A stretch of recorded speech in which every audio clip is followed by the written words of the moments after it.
Yes, people, I hope you're doing good. Before we get into the video, I just want to let you know that all my sample packs are available via the link in the bio.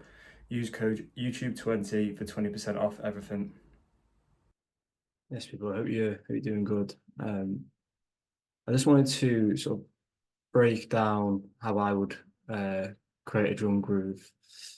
Um, in the first video that I loaded, it was more of a creating a groove from scratch, and it was sort of like quite basic, but it was something to sort of get an idea started. Whilst this, I'm gonna break down a drum groove that is a little bit more complex, and also that I'm actually like 100% happy with as well. Um, so yeah, obviously I always start with a kick. Try and make the kicks like nice and punchy.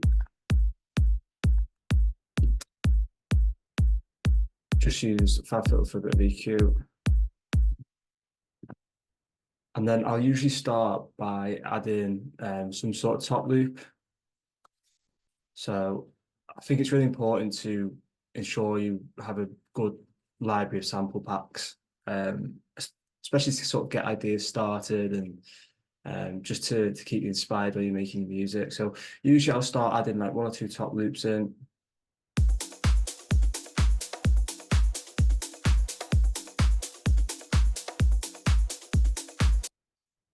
And then I'll start looking at some percussive elements, sort of get the groove going.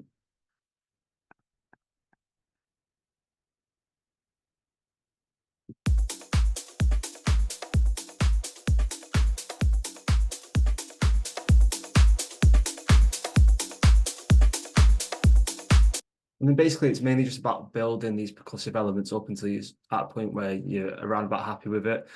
I use a sort of mixture of loops that are cut up, full loops, MIDI. It's just whatever sounds best. I don't have any one sort of thing I go to each time. It's just going through your sample library. I'll literally just go into the top, type perking, go on all results, and then just start going down the list and just seeing what I feel is in sort of line with the idea that I've got in my head of what I want the track to sound like.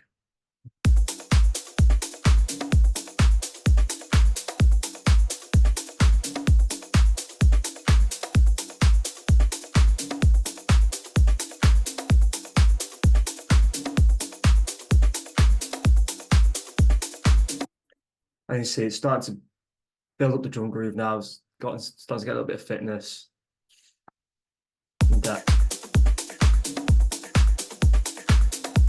Now sort of maybe add another top loop in just to start making the drums a little bit thicker.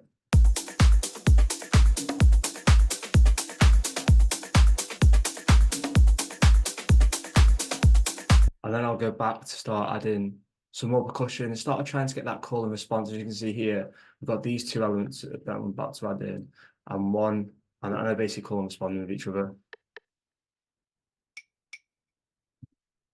So let's add them in.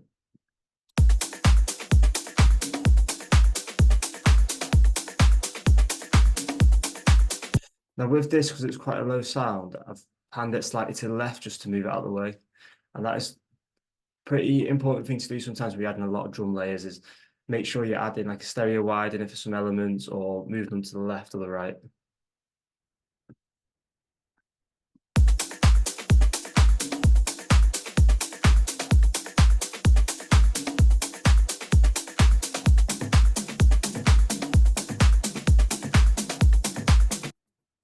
Something I've started doing in a lot of my tracks lately is adding these sort of like mid perk elements to the drum groove. I feel like it can add like a real like weight to the drums. You'll sort of see where the frequency range is by getting your EQ out. You see it's all in this area here. It's just a frequency range that sometimes is missed when people make their drum groove.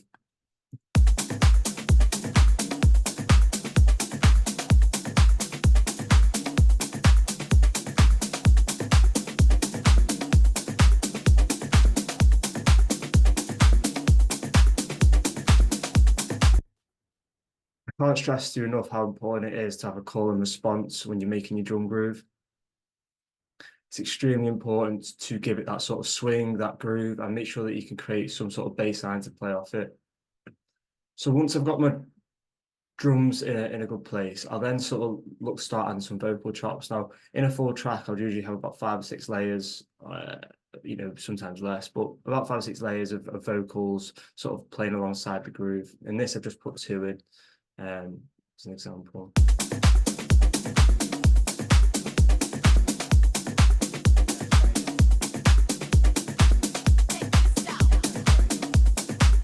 Again, we're looking for that call and response all the time. And once you get the different groups call and responding to each other, you'll then begin to get this really complex drum groove that sounds really good. And it then starts to get easier to write bass lines too.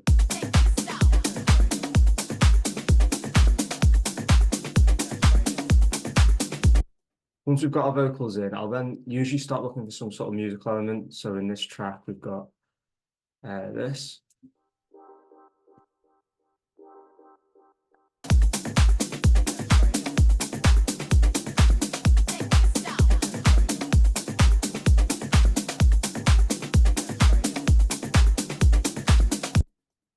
Again, in a full track, you'd obviously probably have more musical elements coming in, but this is sort of like an atmospheric chord synth style sound that just adds, again, it's all about adding that depth to the groove, and this does just that.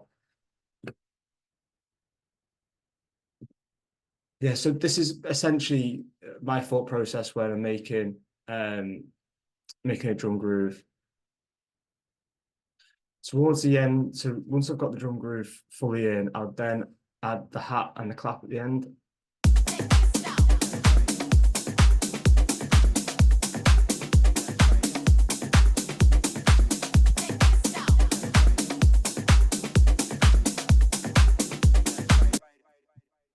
And now we have a drum groove that you can start putting into the arrangement, start creating a breakdown, and yeah, just basically completing the rest of your track.